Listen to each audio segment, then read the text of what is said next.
Hello, thank you for tuning in. My name is Chrissy Hodges, and this is the little video series that I do that kind of goes along with my radio show, Mental Illness Matters, at blogtalkradio.com. And my friend Jeff Boswell is going to kill me because I am doing this vertically.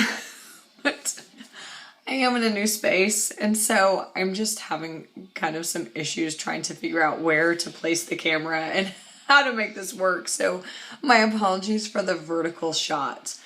I've been doing this for a few weeks and I've missed out on the last couple weeks, and I seriously have missed it and have had some pretty severe anxiety actually about not doing the videos. And number one, I just want to let you know the reason why I'm wearing a scarf is that it's Mother's Day. It's May 10th, and there was 6 inches of snow when I woke up here in Denver. Yay! I mean, I'm actually excited about it, but I know a lot of people aren't. But anyway, so I've wanted to do a few videos in the last couple weeks, but there's a couple reasons why I haven't. And there are a few points that I just wanted to make today to just let you know kind of where someone's mindset can go when a lot of changes happen. So I started working. I've written a blog on this, and I've posted on this on Facebook. I've started working in an institute here in Denver, and that's been one of the hardest things I've ever done. And I will get to that in just a second. But also, I moved my house, and my company actually moved. And so together, the combination of completely taking my life and turning it upside down has been really difficult. Now, I know that's difficult for everybody when that kind of significant change happens. But I guess you have to really prepare yourself when you're dealing with a mental illness for that type of change and for the things that can come about it. It stirs up a lot of emotions. To me, having OCD, it completely disrupts my routine, which I realize that routines aren't really that great when it comes to OCD, but at the same time, they're not really ritualistic routines, but learning a new routine all over again can really disrupt things, and that can be pretty tumultuous when you're getting to a point in your life where you're like, okay, well, things seem okay, and then now I don't know where to go or what to do.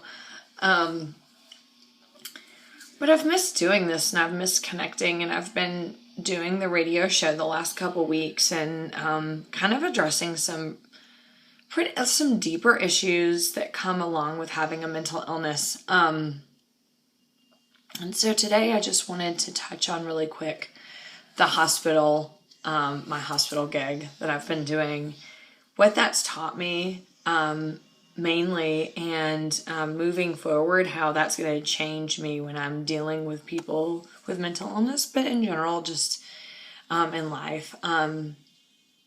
I started working 1.5 day a week at an institution here in Denver as a peer support specialist, and I went in there thinking, oh, this isn't going to be much different than what I do now, and at my normal job, and it was completely different. I spent time in a psychiatric ward, and so going in there and having the door locking behind you and having all of the stimulus of people around you that are completely dealing with their mental illness on medication can be really overstimulating. If you've never spent time in a mental hospital, even just, sorry, I think this is a little skewed.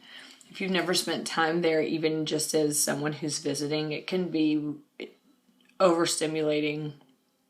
And the first time that I went, all it did was drag up a bunch of repressed memories of when I was in the hospital and what that was like the first time I went there. I was terrified, and I was terrified of the people that were in there. I was terrified of the staff. I was terrified of the environment.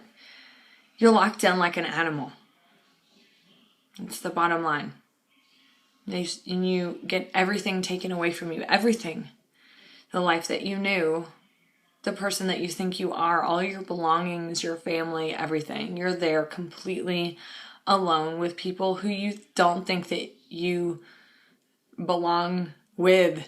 Or you're not on the same level with them. Because it just invokes fear.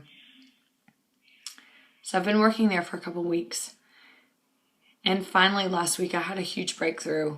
And the reason why that happened and then I want to share something with you after that about it, is because I walked into there, and actually this is really congruent of the message that I wanted to share. I walked in that day and I said, I truly believe that every single person that has a mental illness has the ability to live in recovery. What that means is as successful as they want. If that means holding down a job part-time, having your own apartment, living independently, or running a huge corporation as a CEO, or doing what I'm doing, whatever defines your success, there should never be a reason why a mental illness should stand in your way. Unfortunately, in the environment that the mental illness community portrays now in institutions, in the way that they deal with it on a state level, the way that I look at it is this.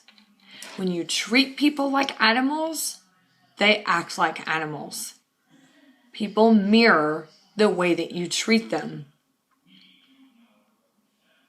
It's especially prevalent when it comes to mental illness.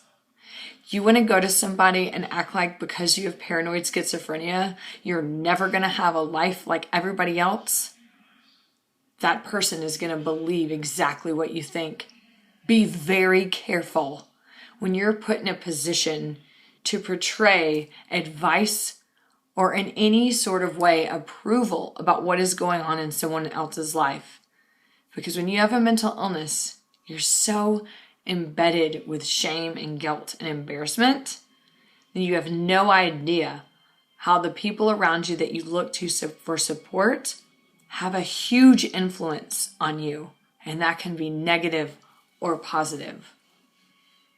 This last time I went in last week, I had a conversation with someone that was in the hospital, and I'm going to tell you, as soon as I sat down with this person, I thought, I'm getting nowhere with this guy. Like, he doesn't want anything to do with me. He completely is probably going to tell me to F off and whatever else. And it seemed like he wanted nothing to do with me.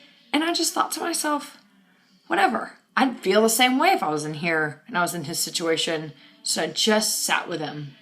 Sat with him longer than I thought that I would, and especially longer than he thought that I would. And the time paid off. After a little while, like with some small talk or whatever, like, I don't know, I said something stupid about something and made him laugh. The next thing I knew, he went from someone I felt like I was afraid of to someone I felt like I was just sitting in a park with laughing and having a good time. His entire demeanor changed. All because I thought, this is my duty. This is my job to treat people, no matter what their scenario, like they're humans and not animals. So many of us have experienced the other side of that coin because we've dealt with mental illness. So I just kind of want to leave you with that today. And honestly, it doesn't always just have to do with mental illness either. It has to do with everything.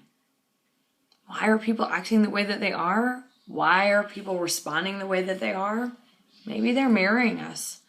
Maybe we're not giving them the opportunity to trust us, that we'll like them anyway, no matter how we feel, or that they're struggling so bad they think the whole world is against them. And all we have to do is show them that at least one person isn't against them. At least we'll meet them halfway where they are. And maybe then they'll start to get this little bug that they can feel human again and they can trust people again. So that's what I want to leave you with. It's a little scattered, I know, and but I have so much that I wanted to say and want to say, and I just haven't felt the voice or the place to talk about it in the last couple of weeks. But I'm hoping to start doing these little videos. And also I want to tell you that in the upcoming weeks, one of my colleagues and I are going to start posting videos on peer support and what it means to be a peer supporter. And it doesn't just apply to mental illness. Everything that we say is going to apply to just creating a safe space in humanity, person to person. So I'm super excited about that, and I'll be posting that on my Facebook. I hope you have a great week. I've really missed connecting. But thank you for tuning in, and thank you for all your support. I hope you have a great week so far, and I'll see you next week. And here's to your mental health.